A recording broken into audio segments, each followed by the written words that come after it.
So I hate to start the week with something so depressing and so negative and so horrifying, but we really need to recontextualize the embarrassing, humiliating vaccination situation in which we find ourselves in the United States.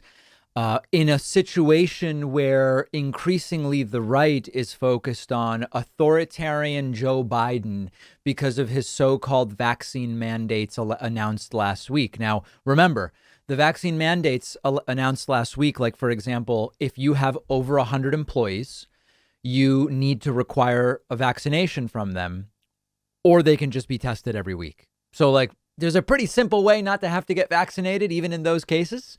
But even still, they are being called vaccine mandates, and the right is focused on it's authoritarian, it's not, and it's illegal, and it's not, and it's unprecedented, but it's not, and all of this different stuff. The context in which this is happening is a context in which the United States, here we go, is quickly becoming the least vaccinated wealthy country in the world. The least vaccinated. We had all the vaccines earlier than anybody. We created some of the vaccines, at least partially. American companies manufactured the vaccines. We had dibs. We had it all. And yet the United States is quickly declining in vaccinations per 100 people per capita, and will soon be the least vaccinated of the wealthy countries. And it is for one reason.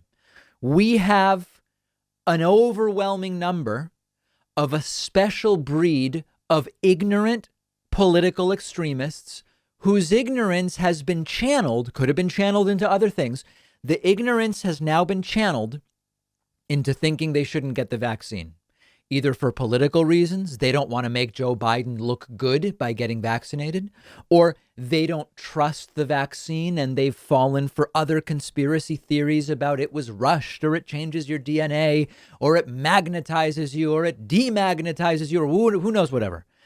We are globally a joke. We are so humiliated, but the very people who are making us be humiliated aren't paying attention to what's going on globally anyway. And if they were, they wouldn't care. They would say, those sissy Europeans, who cares if they think that we are idiots? Other countries look at us and they say, guys, send the vaccines to the countries that want them. We have countries where as soon as we get enough vaccine supply for 5% of the population, we vaccinate 5%.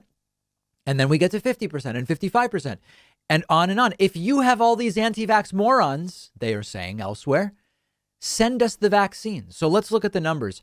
Start with the world's 7 richest countries per capita. Okay, that's Luxembourg, Singapore, Ireland, Qatar, Switzerland, Norway, and the United States. As you see, we're putting a graph up for our visual audience, and I will describe it to you. As you see on the left side of the graph, that's the U.S. That line that was leading, we started in first place because we had all the vaccines. And we are now tied for last place with Switzerland. And Switzerland will soon pass us because they are vaccinating at a faster rate. Now, even if you say, sir, let's look at a different group of countries, this isn't fair. Yes, we are very economically rich, but intellectually we are not a very rich country because of all these morons. Let's look at something else. Well, even if you look instead at countries with the biggest populations, you say, let's look at China, India, Indonesia, Pakistan, Brazil, and the United States, the most populous countries. You see a clear trend where for now we are still second in per capita vaccination among the biggest, most populated countries, but we have the flattest curve. China already passed us in per capita vaccination. Brazil is just about to pass us. India, Indonesia, and Pakistan are vaccinating at far faster rates than the United States. Now, you could say, well, David, as they approach our rate of vaccination, they will slow down and they're not actually going to pass us. Wrong. We've already seen that not be the case with the richest countries. And there is no evidence it's going to be the case with the largest population countries. Think about it. We made the vaccines. We bought the vaccines. We got them earlier. We made them available to anyone who wants one, who wants two. And we are still within, could be weeks, could be a couple of months, we are going to fall pathetically behind in vaccinated percentage of the population relative to the developed world, the wealthiest countries, whatever term you want to apply, relative to the most populated countries as well.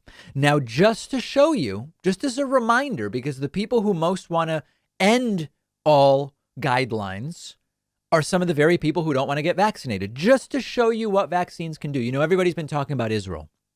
Israel was very fast out of the gate. But the truth is, vaccination rates in Israel have slowed down. There's like 20 countries that have a higher vaccination rate than Israel. Denmark is now, I believe it's about 75% vaccinated. We're at 53. They've vaccinated 50% more people than us. Remember, 50% more. Please don't get confused on the math. 75 is 50% more than 50. They are wide open. They have essentially ended all guidelines. I saw a picture of a concert, huge packed venue, no masks, and cases continue to decline in Denmark. Other countries are really taking advantage of vaccines as they become available. It is completely embarrassing and pathetic what is going on in the United States. And it's not everyone. It's the COVID anti-vaxxers who are mostly Republicans. That's the reality of it right now. Look at some of these U.S. states where we still see under 40% vaccination. Wyoming and West Virginia, they're not even at 40%. Idaho, Alabama, and Mississippi, they're at 40% on the dot. Idaho just had to call in the National Guard to help because it's gotten so bad. We covered that story last week on the bonus show. And sadly, some of the very people refusing to take the vaccine are the ones that say, I'm a patriot. I'm America first. Think about that. What could be less patriotic than taking a vaccine what could be less patriotic than not taking a vaccine that's free in order to protect your fellow American citizens? And they won't do it. They claim to love their country and they say America first. And yet the most populated countries are passing us in vaccination rate. The richest countries are passing us in vaccination rate. It is a living nightmare, partially of our own doing. Now, I'm not saying we created the virus. Everybody relax. But once we had the tools, we did not take advantage of them the way other countries are taking advantage of them. And as a result, we are going to be sleeping in this bed that to some degree the Republican anti-vax movement has made for us. And I want to keep talking. We also have some new data I want to talk about that's relevant to this.